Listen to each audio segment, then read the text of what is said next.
Good morning and welcome into the show. It is Wednesday. The market is down.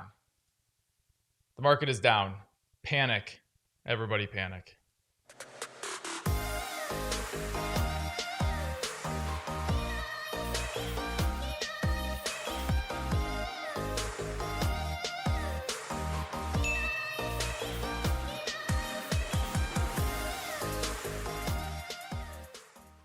Guys, the market is down.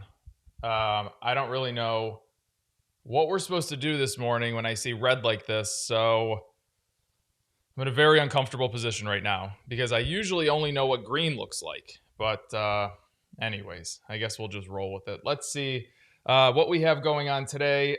Give me 1 second here. Just give me 1 second. There we go. Okay. Cool. All right, so let's see what we got going on today. Market is down. Obviously, I'm being facetious. It's not that special. Pretty flat, to be honest with you. So all the news I'm seeing is still out there is like Apple, Metaverse, and Omicron. So let's see what we have going on today. Where should we start? Like literally everything's so boring. Let's start with Carnival Cruise Line. So this is a funny one. Carnival Cruise says, most itineraries are unchanged despite the Omicron cases. Carnival said on Tuesday the majority of its ships' itineraries were unchanged despite a surge in cases of the Omicron variant. Sorry, I was just answering a text. Of the coronavirus, which has threatened to stall the recovery of the cruise industry. Okay, that's from Carnival Cruise. Now let's go over here. Petri dish of COVID cases. CDC faces call to pause nearly all the ships, blah, blah, blah. It doesn't matter. Senator Blumenthal, brilliant man.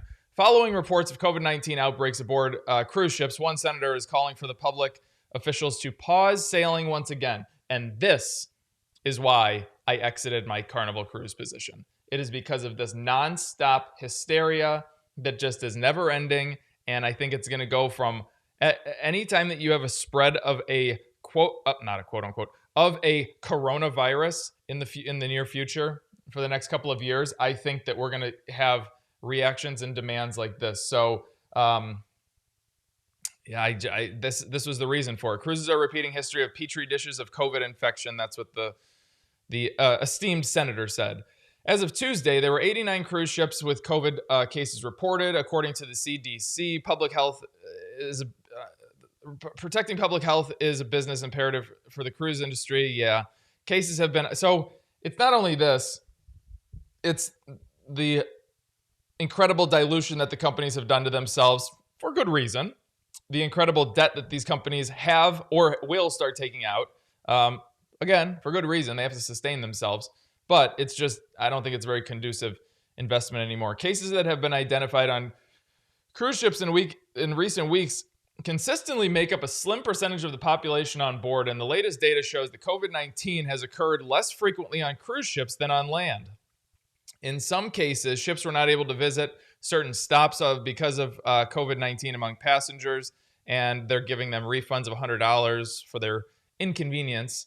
When cruise lines resumed operations this year, that doesn't need to be said. But anyways, who is going to win the Hype Dork Perma Bulls or the Perma Bears? Well, I don't really think that I'm a bear. I think that's a stupid. I think making a description between growth and value is stupid. I think making a blunt description between bull and bear is stupid. I don't think that I'm a bear. It's pretty damn obvious what's going on in this market. So let's just look at the Buffett Indicator over here. I pulled this up this morning. So the Buffett Indicator, what it does is take stock market value and divides it by GDP.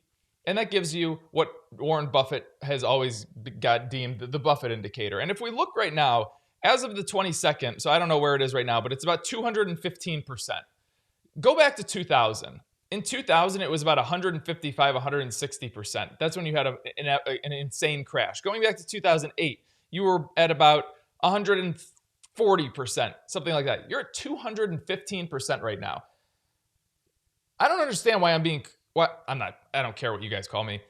I don't understand why people are called bears when you're looking at all of these statistics and data, and they're so out of control. I mean, it's an obvious bubble to me, and if it's not obvious to you, then you're just a hype dork that says stocks can only go up. And if you believe that, then YOLO, bro. All right, let's go back to the wonderful news of today. So we're done with the Carnival stuff. You guys give me your thoughts on Carnival, and maybe I will read them. All right, home prices. Home prices, the growth in the United States slows for the third straight month. Home price growth in the U.S. has slowed for the third straight month. It posted a 19.1% annual gain in October, down from 19.7% in September. The 20-city composite, so I think they take the 20 of the most popular cities or 20 of the biggest cities, and what they do is make a composite of them and check the annual gain or loss. They posted an 18.4% gain, which is down from 19.1%. So in the U.S., in October, prices slowed substantially. Well, prices moved substantially, but selling slowed substantially. Let's see what else we have. Historic lows of inventory. Yes. Since the start of the pandemic, house prices have... Oh, this is according to a Zillow senior economist. We have to read it. Since the start of the pandemic, house prices in the U.S. have been inflated by historically low interest rates, supply restrictions, which include a foreclosure moratorium, and increased savings for down payment due to limited options for discretionary spending. Once again, Phoenix led the 20-city composite by posting a 32.3% annual gain. I hear Phoenix is just going bonkers. Maybe some of you live in Phoenix, you can tell me, but I hear Phoenix is just going crazy right now in home prices. I was talking to somebody who was buying a home in Phoenix. My goodness, was it crazy out there. Home prices are slowing in the U.S. Here in Canada, you're paying premium. So Leo, good point. I know you're in Toronto, like you said, but my goodness, I was looking at median home prices in Toronto, Vancouver. Oh my God, what is going on up there? Median. I think the median home price, I don't know about Toronto, but I know in Vancouver, it was in the seven figures, I think. And oh my God, what's so great? What's so crazy? Let's see here. What else do we have? Hey, Mo, have a good day. Thank you very much. That's very nice of you. Still going to hold CCL and dollar cost average. Hey, if you see something that I don't, I just found a better opportunity and I went with that. So if you're holding CCL, I don't think you're crazy. I just think that there's better opportunities out there for me. So that's what I ended up pulling the trigger on and doing. Plus, I bought it, my cost basis was around $17, and I ended up selling around 32, half my shares around 32. So I was like, oh, I made my money. I'm good. Or as the young kids say, I'm Gucci. Okay, what else do we have? Apple. Apple aims to prevent defections with Meta. So it's very interesting, the shakeup that Facebook/Meta is causing in Silicon Valley. So Apple aims to prevent defections to Meta with rare $180,000 bonuses for top talent. Apple has issued an unusual and significant. So remember, this is the second time they have done special bonuses. They were doing special bonuses to their retail employees and to people that are working in the offices. They were giving them like $750 to $1,000, something like that. But now they're giving them to these they're giving big bonuses right now. Some engineers, in an effort to retain talent, looking to stave off defections to the tech rivals such as Facebook, owner of Meta Platforms, last week, they are issuing restricted stock units, which is just an incentive to let the shares vest over 4 years and hopefully keep them at Apple for 4 years because they want to get the entire bonus. The bonuses, which came as a surprise to those who received them, have ranged from about $50,000 to as much as $180,000 in some cases. Meta emerging as a particular threat. They have hired about 100 Apple engineers in the last few months, but it's not a one-way street. Apple has also lured away key Meta employees. The two companies are likely to become fierce rivals in the augmented and virtual reality headset and smartwatches, both planning major hardware releases in the next 2 years. So the Meta, the Oculus, it's $400. I'm reading on like the different tech blogs like Mac Rumors, etc., that the Apple device is going to be in the realm of like $3,000. But it's not surprising because I'm sure it's going to be better. But also, Apple is the most expensive in everything tech. So why wouldn't they be $3,000 a unit? So we'll see what happens with that. This fund driven by AI is ditching big tech. Here's what it's doing instead. So now you even have the quant funds that are going to be going and starting to buy, that want to get rid of tech. So Google parents Alphabet. Here we go. The mega cap stocks have had a solid, if not spectacular, 2021. Heading into the final days of the year, Google has soared 67%. Amazon has only gained 5%. Let's see. All the FANGs have moved. Tesla and Nvidia have moved about 19%. Apple, Microsoft, Amazon, Alphabet were its top 4 positions in this fund. Data Trek research by Jessica Robb. Let's see here. But the point of the story, and I didn't even pull up the other story. The point of the story is that we're getting a rotation. It seems to be out of tech. And this, everybody's saying now, are we going to buy the dip? Are we going to buy the dip? Are we going to buy the dip? Everybody has always bought the dip when it comes to tech. But now it's getting to the point where they're not. All you have to do is look at Square, look at PayPal, look at all of these big tech companies that dipped and they're not getting rescued. So Zillow, all these disruptors. So what we're going to see is what's going to happen with these FANGs. As interest rates rise, tech is not as in favor. Tech companies love low interest rate environments, and we are not seeing that anymore. And going forward, we're already saying that the interest rates are going to raise 3 times next year, which would put the Fed rate at 0.75%, and we'll go from there. Speaking of disruption, Rivian delays deliveries of the pickup and SUV with battery packs to 2023. So, get your oven mitts ready. Rivian will delay deliveries of the electric pickup truck. I gotta see it. I gotta see what's happening. Is there any move this morning? What? It's only down 2%? That's sad. Where'd that story go? Where's the Rivian story? There it is. Rivian says it will delay deliveries of electric pickup and SUV with big battery packs to 2023. They have had 71,000 pre-orders of both of those two vehicles. Rivian has delivered a whopping 386 out of 652 vehicles built, including its pickup and SUV. Rivian said that in early 2022, it will introduce features for customers on their Rivian accounts that will display their current delivery timing estimate. Well, isn't that adorable? Isn't that adorable? Elon Musk sold another $1 billion of his shares. Yeah, well, he had options that he had to deal with, so I don't really...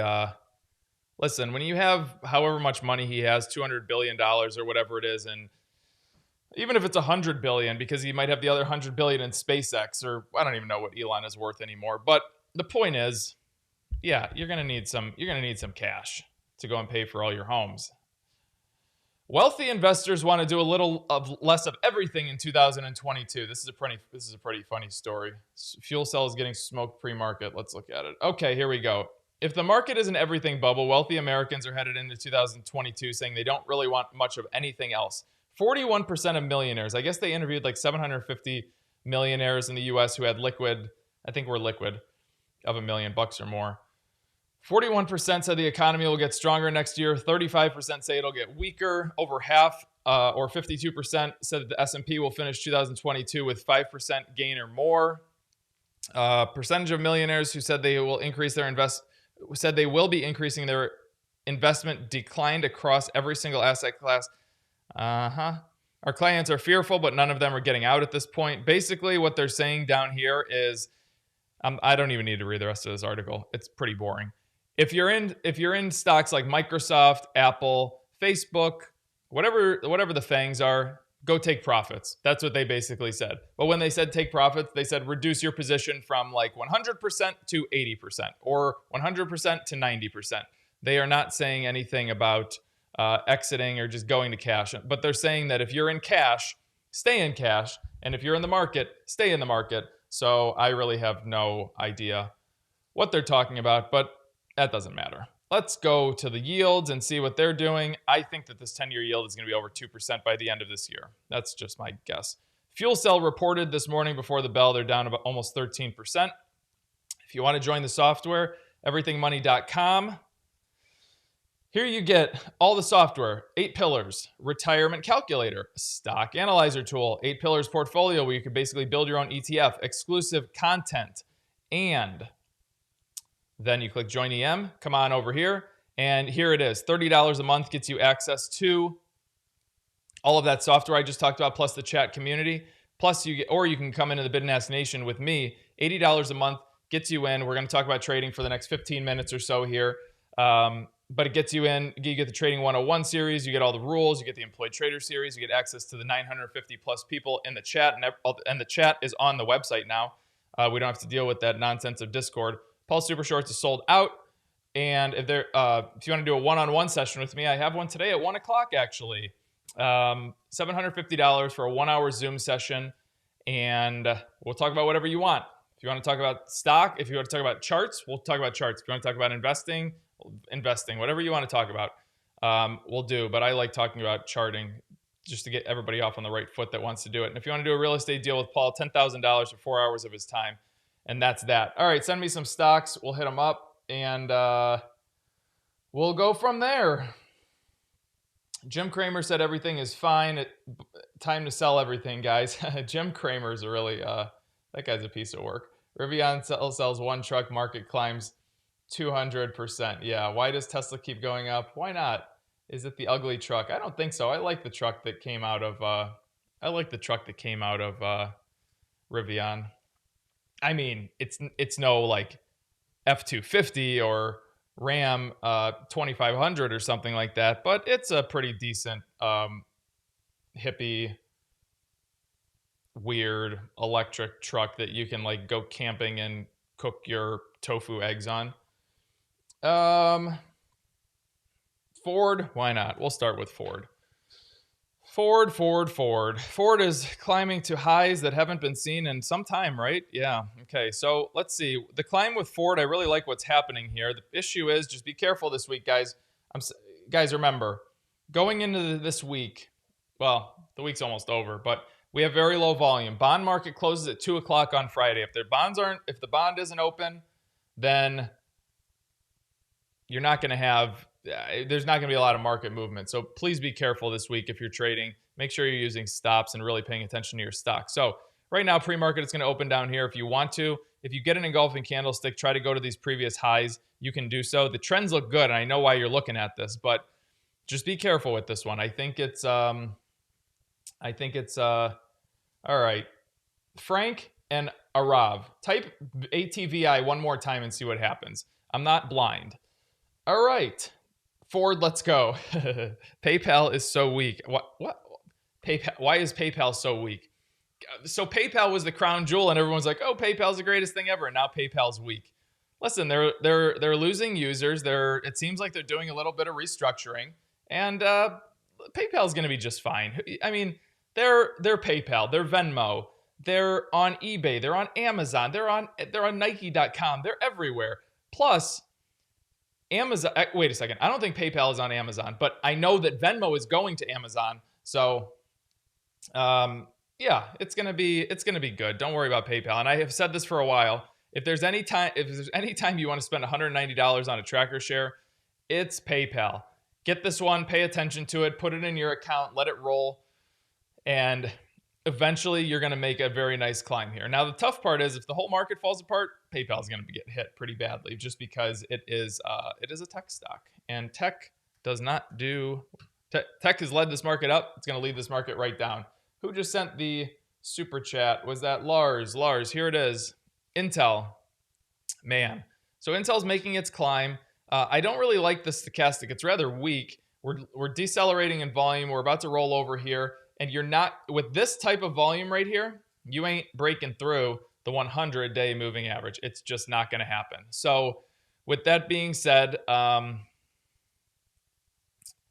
would not be investing in this. I think I would wait till next year and see if this can get over the 100-day moving average or if it's going to come under the 100-day moving average. I just don't think that you should be investing in something with very low volume going into the 100-day moving average. So I hope that one, I hope that works for you, Lars.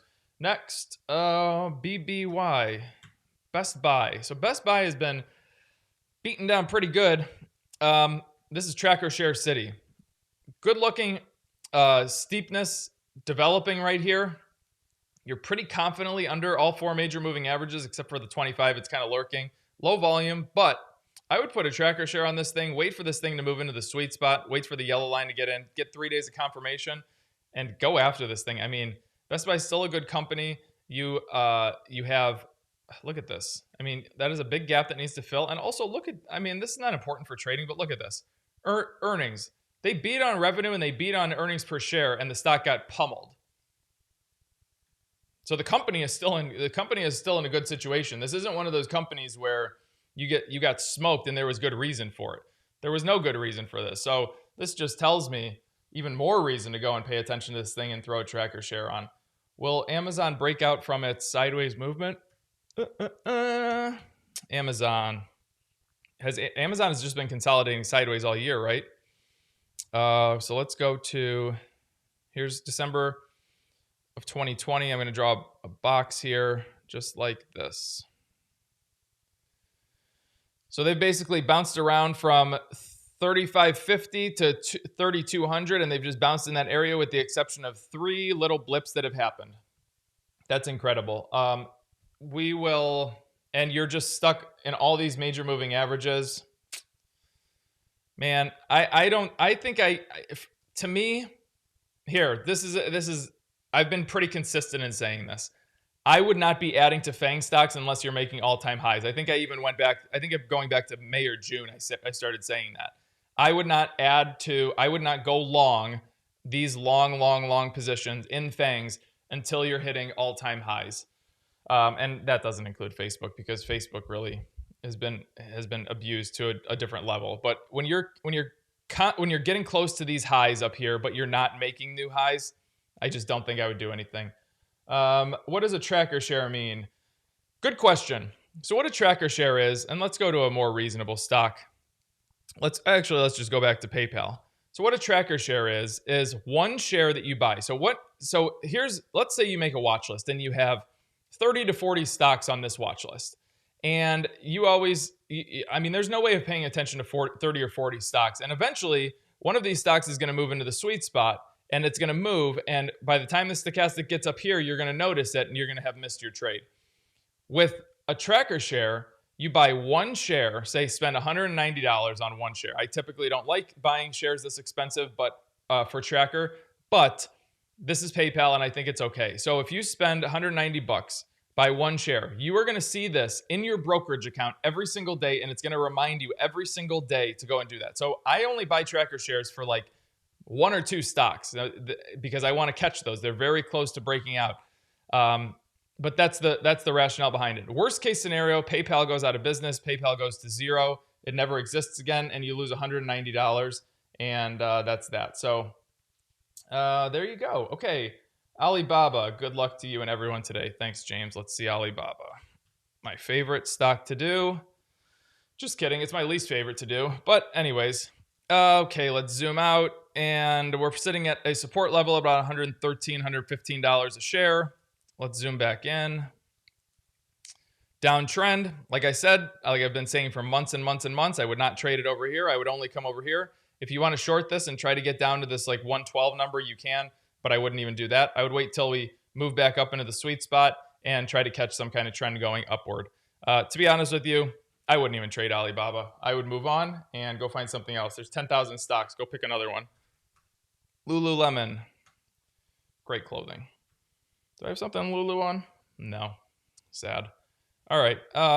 Okay, so Lulu is sitting at a resistance point, and that was developed back in May, and it happened a couple of times throughout the summer, but we're sitting right at that resistance point again. The good thing is that we have good room to run up to this 100-day moving average. So this is what I would tell you to do. I wouldn't even pay attention to this from a long-term perspective, just because I don't think you're going to, you can, I guess.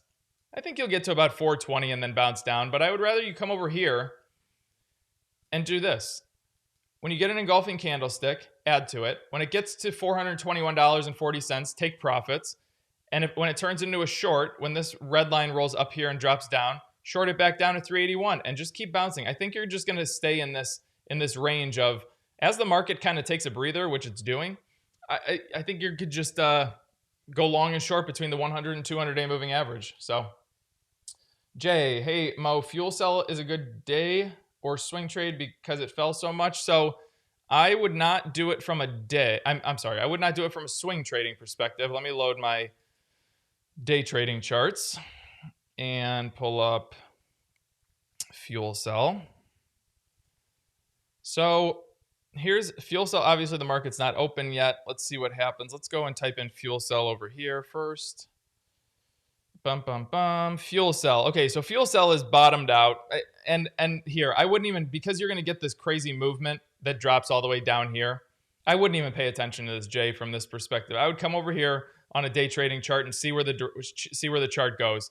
Wait for this to happen. Wait to move into the 80% area. Wait for engulfing candlesticks, or wait for this. Wait for it to go below 20% or below 20% like it did yesterday, and go ahead and go short on it. I think that you're in a good position to do either one of those depending on what the stock does, but don't be fooled by the initial reaction. Wait until 10:06, let things develop, and go from there, but I would not swing this. Did you sell or trim your Facebook yesterday? No, I didn't sell anything. If anything, I'm trying to build more Facebook. Let's see. Gonzalez.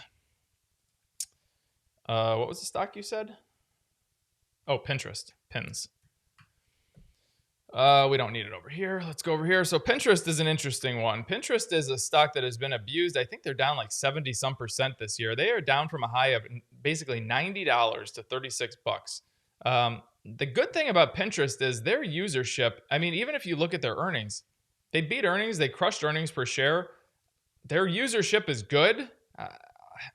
There's rumors that Microsoft is going to buy them. I have no idea if that's going to happen, but what I would do over here is I wouldn't pay attention to this from a long-term perspective. There's too much chaos going on. Come over here to a swing trading chart and wait until you get more confidence. I'm going to draw in red right now. I want this red line to open up like this, and I want this yellow line to go like this and kind of separate from each other. When that happens, then you can go ahead and grab this thing and get into it, but you got to be over the 25. So you need engulfing candlesticks to happen, and you need it for multiple days in a row. The good thing is you're finally starting to get good volume back into the stock. Well, with the exception of this week, but in general. So good question. Swing trade only here. You don't have pre-market trading on. I think that's what those blue lines are. I think there's a way to hide pre-market trading because I really don't care about what happens pre-market. I don't need to see what happens pre-market. I just want the algorithm to be on. Guys, smash the like button for me. That would be great. Okay. What else do we have? Waiting for pins to go to 33. Hey, why not? Give me some more stocks, guys, and I will hit them. Snap, Docu. Docu and Square. Let's do those. Let's start with Docu. So they've been beaten down pretty good again. So I like looking at these companies that have this, and yes, there's nothing that has to do with when you're looking at charts.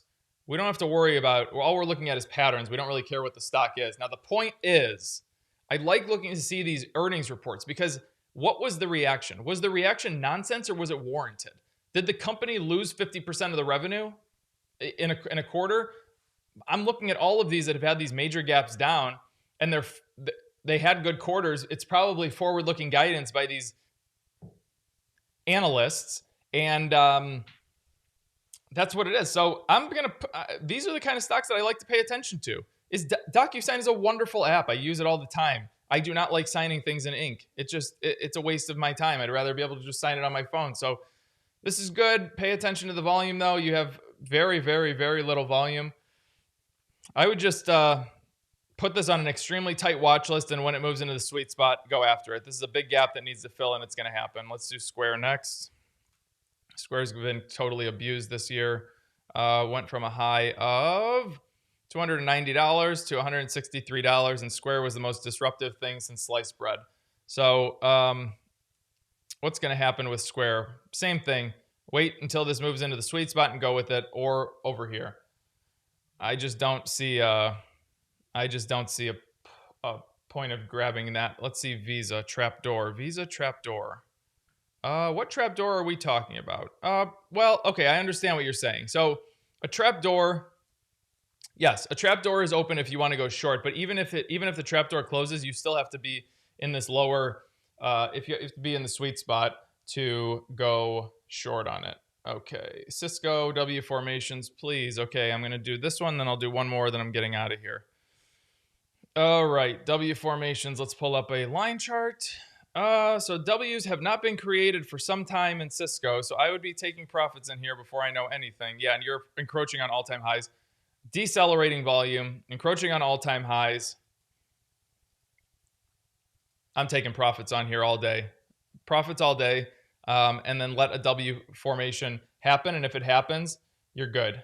If it doesn't happen, you're even better because you took profits on it. So yeah. Okay. American Express. Let's see what's up with Amex. I'm sure they're in a similar boat as Visa. So they're just consolidating, going sideways, sitting at the 200-day moving average. Very declining volume. Just like everything else, declining volume. So what this is going to do, I think, is it's going to bounce, just like I think it was Lululemon. It's just going to bounce in here between the 100 and 200-day moving average. Unfortunately, it's pretty tight. It's 150, 163, and 168. But that's that. So, all right, guys, I'm going to get out of here. You guys have a wonderful day. Thank you for all the donations. Thank you for all of the good questions today. And we will go from there. So you guys have a great one. I'll see you tomorrow morning. Same time, same place. Thought I had something else to say to you, but I guess not. Same time, same place. See you guys.